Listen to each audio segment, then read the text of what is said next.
Então, continuando a nossa peregrinação pela Terra Santa, nós chegamos em Jerusalém. Depois de ter, desde a Anunciação do Anjo, passado pela Galileia, ido até a Judéia, passado pela Samaria, subimos de Jericó a Betânia, agora de forma triunfal.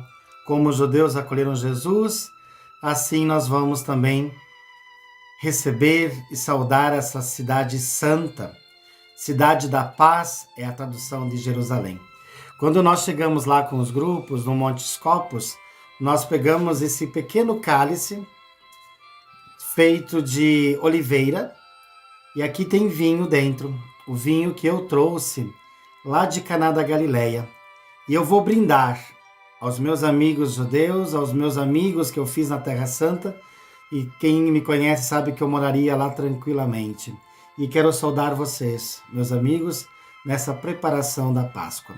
Por isso, Hosana Rei, Hosana Ra, bendito aquele, o filho de Davi, bendito nos mais altos dos céus. Por isso, saudamos Jerusalém.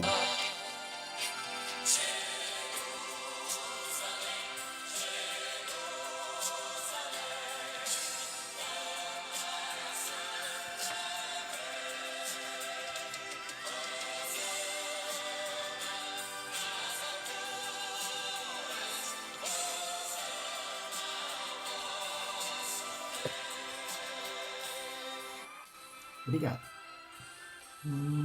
Obrigado a cada um de vocês por fazer parte comigo deste momento tão rico.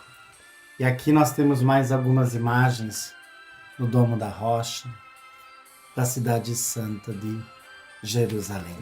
E vamos falar sobre ela, entrar um pouco na sua história, nos acontecimentos que essa cidade passou desde a sua criação.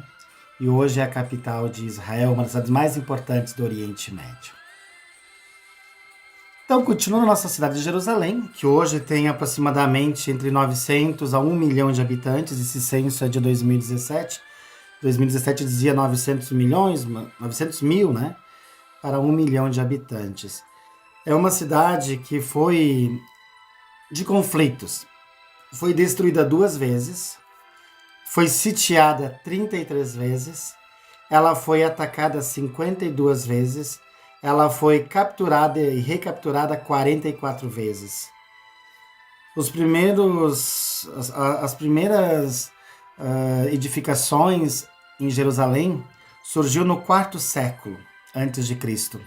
Davi, ele vai conquistar a cidade dos Jebuseus e ali vai ser criado o Reino Unido de Israel. Salomão, seu filho, vai ser o construtor do primeiro templo de Jerusalém. E Jerusalém tem a presença de 3 religiões monoteístas. O que é isso? Crer em um só Deus. E essas três religiões, nós temos o mesmo pai da fé, chamado Abraão. Então, as 3 religiões monoteístas é o judaísmo, o cristianismo e o islamismo. Para os judeus, a cidade de Jerusalém foi aonde está associada a eles após o exílio. Eles moravam nessa região, foram presos, foram escravizados pelos babilônicos e depois eles retornam e é eles que vão fazer a segunda construção do templo. Para os cristãos, essa é a cidade onde Jesus Cristo morreu, mas ressuscitou. Então, para os cristãos, é este o grande significado de Jerusalém. E para os muçulmanos, foi nesta cidade que em 610, Mohammed, ou Maomé, ele teve, como se diz, um sono,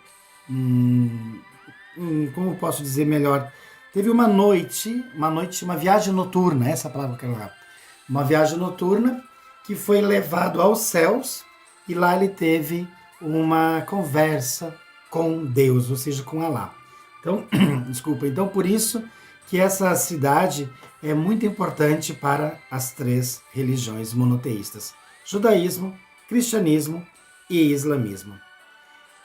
Bom fazer ainda, continuar a nossa parte histórica. Então, No quarto século antes de Cristo, nós temos a edificação, a tomada de Jerusalém pelo rei Davi. Construção do primeiro templo. A partir disso, Jerusalém vai tomando outra dimensão. Em 586 a.C., eu disse, os babilônicos vão destruir completamente o templo feito pelo rei Salomão. Vai ser exilado, vai ficar escravo os judeus por 50 anos, o exílio da Babilônia, 50 anos. Até que em 538, o imperador Ciro, o Grande, ele vai tomar as terras novamente, vai dominar as terras novamente e vai convidar os judeus para regressar a essas terras. E então ali eles vão construir então o segundo templo, já no ano de 516 antes de Cristo. E durante esse período vai acontecer a dominação deles. Até que no ano 70 depois de Cristo, nós vamos ter a destruição do templo. Vai haver uma guerra entre romanos e judeus. E nessa guerra, o templo será destruído definitivamente. E desse templo vai ficar apenas o quê? O Muro das Lamentações, a parte ocidental. Então, é o que sobrou até hoje. Está lá. É o lugar mais sagrado para os judeus, onde eles se encontram toda a sexta-feira no pôr do sol, quando inicia o Shabat. Então, assim inicia já a véspera do sábado para os judeus. E isso vai até o pôr do sol de sábado para domingo. Então, os judeus vão a esse muro e ali faz o seu lamento pela destruição do templo. No século IV, 325, Santa Helena, ela pediu a seu filho, o Constantino Magno, para ela ir à Terra Santa e ver lugares cristãos, porque a partir de então a igreja cristã, que ela era perseguida pelos romanos, agora vai ser a religião oficial do Império Romano. Então Santa Helena vai até a Terra Santa e lá será construído a igreja do Santo Sepulcro, que nessa imagem tão grande, fica nesta posição aqui, ó. Como também, olhando um pouco mais nesse quadro, aqui nós temos o Domo da Rocha, o Monte Moriá, onde, conforme a tradição, foi onde Abraão levou seu filho Isaque para colocá-lo em sacrifício, e o anjo vem e segura a mão, mostrando a fidelidade de Abraão para com Deus. Então, esse lugar, o Monte Moriá, também coloca-se para os muçulmanos, que foi aonde o Mohammed teve aquela viagem noturna, que foi levado ao céu e conversou com Deus, teve a conferência com Deus, com Alá. Então, para eles, esse é o lugar de conquista dos muçulmanos. Embaixo, exatamente embaixo, atrás dessa cúpula dourada, e esse dourado não é apenas pintado, é de ouro maciço, fica então o Muro das Lamentações. E um pouquinho à frente, posso exagerar, talvez 800 metros, nós temos o Santo Sepulcro, onde Santa Helena mandou construir. Passado esse período, nós tivemos uma guerra, a guerra agora dos romanos com os persas. E esse vai e vem, um ganha, outro perde, vai dar um outro conflito, o domínio bizantino, 590 a 628 depois de Cristo. No ano de 1099, nós temos a entrada dos cruzados da Europa, que vão vir reconquistar Jerusalém. Nesse período, tinham aproximadamente 70 mil habitantes. Chegou na época dos cruzados, com essas violências todas, com essas mortes, apenas 30 mil restaram. Bom, depois dos cruzados, nós tivemos o ano de 1187 com Saladino.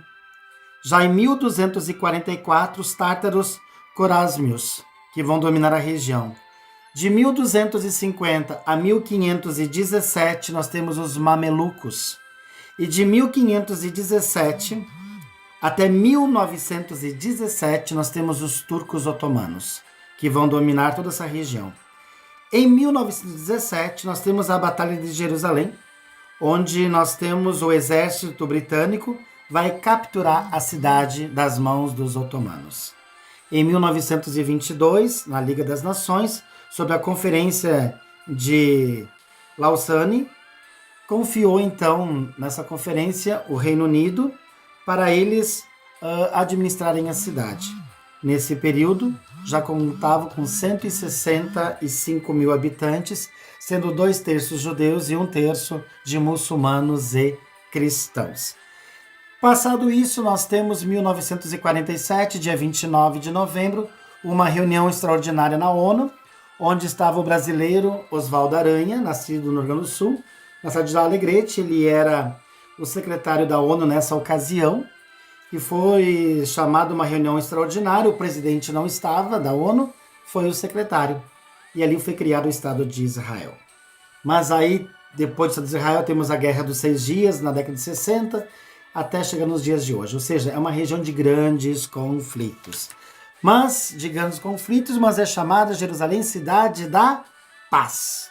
Cidade da Paz.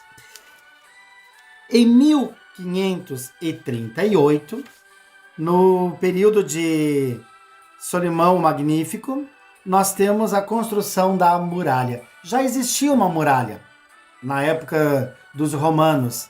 Até Herodes fez todo um jardinamento, fez todo um percurso bonito, né? Mas ela foi ampliada com Solimão o Magnífico em 1538. E essa muralha, ela contorna toda a assim chamada Cidade Velha. São 4 quilômetros de extensão. Então, aqui dentro desses muros está localizado 4 bairros que dão o formato de uma cruz. Cada bairro praticamente autônomo. Tem sua escola, tem a sua vida comercial, etc. É o bairro dos armênios, dos judeus, dos muçulmanos e dos cristãos. Mas eles não vivem em guerra ali, incrível. Nesse bairro também fica assim chamado o Mercado de Jerusalém. Eu não quero exagerar, mas deve ter mais de 3 mil lojas lá dentro. Uma da outra. E ali tem judeus, tem muçulmanos, tem cristãos e vivem de forma muito harmônica, por incrível que pareça. Quando a gente fala de Jerusalém, todo mundo estrala os ouvidos, imagina, né? Isso vai ser o quê? Vai ser uma guerra entre eles? Não há isso. Inclusive, muitos muçulmanos preferem ser atendidos em hospitais judeus, pela qualidade dos serviços também. Bom, para entrar nessas muralhas, nós temos as chamadas portas. E ao total são 7 portas de acesso para dentro das muralhas. Nós temos a Porta Dourada, que é a mais importante, porque para nós, importante eu digo no sentido para nós cristãos, por onde Jesus Cristo entrou de forma triunfal quando ele entrou em Jerusalém. E essa porta, ela é fechada, ela é bloqueada. Então, Jesus desceu por esse monte aqui, né, onde tem esses túmulos, e entrou aqui na Porta Dourada. Ela é fechada. E, inclusive, na frente dessa Porta Dourada, nós temos o cemitério dos muçulmanos. Então, aqui tem uma outra foto dela melhor, né, com esse jardim aqui, a Porta Dourada. Foi mandado lacrar por causa disso. O Messias vai entrar por ali. Temos também a Porta de Sion. A Porta de Sion, o Portão de Sion, fica bem ao lado do cenáculo da Santa Ceia de Jesus, da Igreja da Dormição. E essa porta tem uma característica, ela é toda ela alvejada de metralhadora. Tem até os sinais dos dias atuais. Por questões de conquistas, né? Tentar entrar dentro da muralha. Então, guerras. Temos aqui a Porta de Sion. Temos a Porta dos Leões também. A Porta dos Leões tem este nome por causa de esculturas feitas na rocha de 2 leões, por isso a Porta dos Leões. Na porta do lixo ou dos marroquinos, ela tem essa entrada maior. Em 1920, a Inglaterra, o Reino Unido, abriu para a passagem de automóveis, de carros. Também nós temos aqui a Porta de Damasco, uma porta muito importante, é o que dá acesso praticamente aqui do ladinho, lado externo, dá acesso para o Domo da Rocha, como também entrando você chega na mesquita muçulmana. Então, sexta-feira aqui é um lugar bem danoso, bem perigoso, dizem de passar. Temos também a Porta das Flores ou a Porta de Herodes, uma das outras portas de entrada. São 7 ao todas. Temos a Porta de Jafa, que é uma porta que daria à cidade de Jafa, inclusive, que é isso aqui, onde nós turistas normalmente entramos, e aí fica próximo também do shopping Manila, um shopping de coisas lindas e muito caras também, diga-se de passagem. Então são 7 portas, mas tem uma outra porta que não é considerada oficial, que é uma porta que dá no colégio, na casa dos católicos, que é de Notre Dame. Então foi construída para o acesso, né, à muralha. Então aqui mais uma vez, eu quero enfatizar aquela porta, né, que foi toda alvejada ainda dos ataques, isso na época da Jordânia, Israel, queria conquistar o espaço, né? Então, é uma região de conflitos constante, mas graças a Deus eu nem quero nunca ver, né? Mas é uma cidade de muita paz. Só mais um olhar do portão de Jafa. O portão parece uma fortaleza, tem acesso dos carros também, né? Mas no século XIX, a cidade começou a sair de dentro das muralhas e começou a tomar conta também do externo, criando uma cidade bem maior, bem mais urbanizada. Hoje, a cidade velha fica no cantinho, em compensação, a cidade de Jerusalém fica tudo ao redor. Bom, dando algumas dicas de introdução sobre essa cidade tão bela chamada Jerusalém, eu quero concluir que ainda dentro dos muros nós temos o templo, o Monte do Templo, onde novamente quero enfatizar a igreja, o Domo da Rocha, que é isso aqui, ó. E ali do ladinho nós temos para os nossos irmãos muçulmanos, nós temos o seu templo maior de oração, que é uma grande mesquita, a mesquita de Al-Aqsa, onde eles se encontram toda sexta-feira para a sua oração. É o templo de oração dos muçulmanos. Ela tem uma cúpula cinza, né? E muito grande. Entram os homens para a oração da sexta-feira. É a mesquita. E aqui, para concluir, então, nós temos alguns personagens. Deixa eu ver se eu acho fácil aqui. Dos nossos irmãos judeus.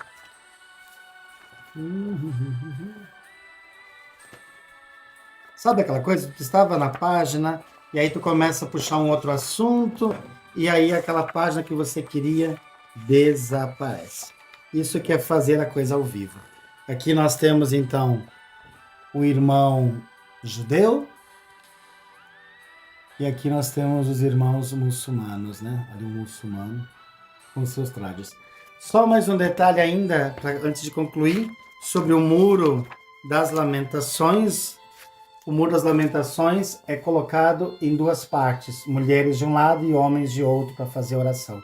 Os homens têm que usar na cabeça o kippá, aquele chapéuzinho, igual que os bispos usam, né? O Papa, chamado de solidel. E aqui são colocados papeizinhos no muro. 2 vezes no ano, esses papeizinhos são todos recolhidos, colocados numa grande urna e sepultados no cemitério judeu, próximo do muro do Jardim das Oliveiras. Porque são orações, são pedidos, são lamentos, são graças, né? Pessoas colocam, não tem como você pegar e jogar fora isso. Então isso é como se fosse, como não, é algo sagrado, então não se joga fora. Então novamente, aqui ficam então as mulheres, número menor, e lá os homens em número maior. Então os papeizinhos são todos recolhidos e não são simplesmente queimados, nem é queimado, colocados numa urna e sepultado, enterrado também. Então, por enquanto agradeço, se está gostando do nosso vídeo, compartilhe com seus amigos, dá o seu like aí no nosso canal. Obrigado, Deus esteja no comando de nossas vidas e até nosso próximo vídeo, que vai ser toda essa história do cenáculo, da condenação de Jesus no Getsemane e assim por diante.